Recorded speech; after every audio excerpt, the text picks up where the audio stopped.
E1 Play. Play with me.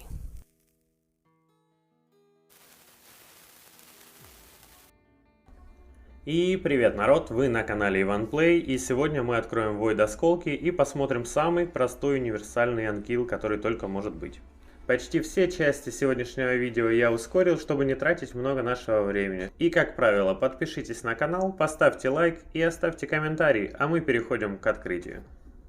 На редких героях останавливаться не будем, так как они мне не нужны, ну может быть кроме Парагона, просто в коллекцию. Из эпика очень хотел бы получить Мадам Серис, но выбегает Азур, который в принципе мне не особо и нужен. Следующий герой Ифрит мне не нужен и вам скорее всего тоже. А вот Небесная Чаровница, это конечно круто. У меня ее не было и вообще героев с такой механикой не было, так что с ней мне очень повезло. Это прям крутяк крутецкий. Отправлю ее на Роковую башню, пусть пророчится и соревнуется, кто больше пользы принесет. Но это конечно когда выкачаю ее и залью книгами. Дальше у нас прибегает Миколус, впервые у меня на аккаунте, позже посмотрю что за герой. Далее Дилгол. Дилгол отличный герой, воинов фракции мне очень помогает. Дальше у нас выпадает Естицар, обычный герой, ничем не примечательный, мало кто использует. А вот следующий эпик Визи, это конечно полезный герой, но она у меня уже есть. Снова Ифрит. Кроворог. Кроворог это парень, который может пригодиться, который нужен для слияния. Слияние живоглота. Как отдельный вид мазохизма можно живоглотами закрывать турнир пополнения коллекции. Пропустил я мученицу, это конечно же отличная рарка, как и холодное сердце. Всегда пригодится на аккаунте. Еще один кроворог. Следом выбегает Маляр. Авангард. Собственно, пошли одни рарки, поэтому это не слишком интересно. Пантера, тоже ничего особенного. И дальше у нас выпадает Стражница. Лучше бы это было, конечно, Стражница Мощей. Дилгол, который уже был. Азур, который тоже уже был. Это что-то плохая тенденция. А вот здесь Генба Нечестивый. Вот это уже круто. Этого героя я с удовольствием прокачаюсь. Дальше идет Буйвол. Ни о чем. Утопленник, также ничем не примечательный герой. А вот ХС-очка, ХС-очки всегда рады. Даже третий, четвертый, возможно даже пятый. И финальный осколочек Драконис. Тоже не особо нужный мне герой. По итогу открытия у меня появилось два отличных эпических героя. Это Небесная Чаровница и Генба Нечестивый. Поэтому открытие в любом случае удачное, а мы переходим к нашему анкилу. Сразу внесу несколько поправок. Во-первых, анкил обычно стоит 50 ходов, а моя пачка доживает где-то до 38-39 хода. Но я все равно считаю, что она имеет право называться анкилом. Во-вторых, я сказал, что это самый простой универсальный анкил. Простой, потому что в нем относительно доступные герои и довольно простой шмот в сравнении с другими анкилами. Но универсальный, соответственно, потому что мы, не меняя скоростей, бьем 4, 5 и 6 КБ на авто. Важно понимать, что данный анкил будет закрывать 6 кланового босса с 2 ключей. Но я считаю, что лучше создать простую команду, которая будет стабильно забирать топ-сундуки с адского и ультра-адского каждый день, чем терять ресурсы, создавая идеальный анкил с ключа, на которого в принципе может и не хватить героев, и не хватить тех же ресурсов. Но у этой пачки есть свой довольно весомый минус. Она бьет только войдового и синего КБ. Поэтому будильник на 13:00 вам в помощь. Итак, действующие лица. Ратник, Ловец, Ренегатка, Урагрим и любой ДД. В отличие от Людоеда, Ратник и Ренегатка чаще выпадают, особенно на X2. Урагрим более редкий гость, да и Ловца придется словить, но это все-таки проще, чем ловить Рошкара или Машаледа. Здесь я указал все скорости для работы анкила. Самые верхние оранжевые это основные скорости, если у вас нет урагрима. Средние синие это с урагримом в лидерах. И ниже зеленые это скорости, на которых бегала моя пачка, которая собственно представлена и на экране. Набивала она от 37 до 39 миллионов с ключа по ультраадскому КБ. Повтор мы будем смотреть уже улучшенной моей пачки, но принципиально это ничего не меняет. И перейдем непосредственно к началу боя. Для самого простого анкила не важно, в каком шмоте будут ваши герои. Главное, чтобы они соблюдали скоростной режим и очередность ходов. И да, ратнику третий скилл нужно залить книгами, ловцу нужно второй скилл залить книгами, а ренегатке обязательно третий скилл, только одна книга. И можно запускать все на авто. В пачке с ниндзей мне пришлось повысить скорости героев, и именно поэтому я запускаю бой руками. Боль руками.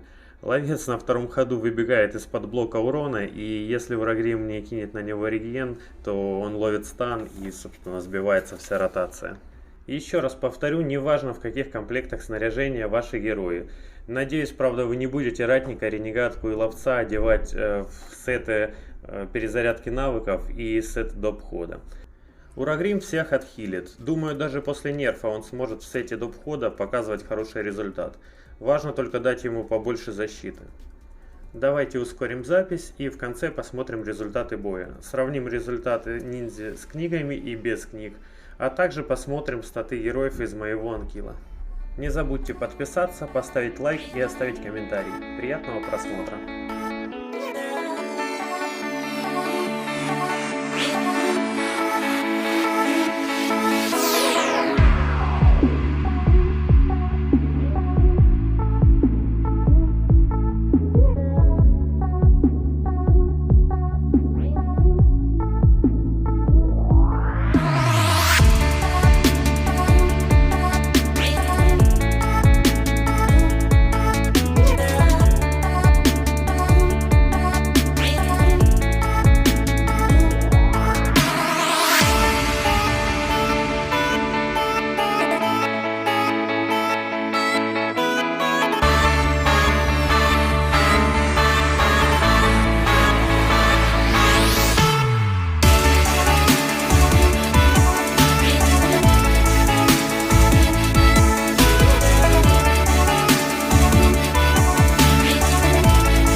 Итак, бой подошел к концу на 38-м ходу. Набили почти 51 миллион, обычно результат от 49 до 52 миллионов. Это результат ниндзя с книгами. Без книг он набивал приблизительно на 5 миллионов меньше. Перейдем к героям и их снаряжению. Обратите внимание на то, что многие арты не докачаны. В основном этой пачке нужна только скорость, остальное по возможности. У моих героев скорость завышена только из-за того, что ниндзя заливается с первого скилла и при более низких скоростях сбивает ротацию ходов. По талантам. Всем берем ветку атаки с талантом военных дел мастер. Урагриму можно грозу великанов. Остальные таланты не очень важны, но главное не брать заливающие шкалу хода или перезаряжающие навыки таланты. Своим героям, кроме Урагрима, всем взял талант упорность из ветки поддержки, чтобы КБ не бил их станом. У Ренегатки таланты не докачаны, а вот Урагрим прокачан полностью. Таланты, книги, артефакты. И в отличие от других локаций, на КБ он будет все так же полезен даже после нерфа. Ну и финальный герой — это ниндзя. Он также залит книгами, как я уже говорил. А вот шмот ему надо бы получше сделать. Ну, все пока руки не доходят. Хотя он и так неплохой урон набивает. И напоминаю для тех, у кого нет ратника. Сейчас в слиянии можно сделать героя Димитру, которая заменит ратника, а в некоторых ситуациях и превзойдет его. Спасибо, что досмотрели видео до конца. Всем здоровья. Пока.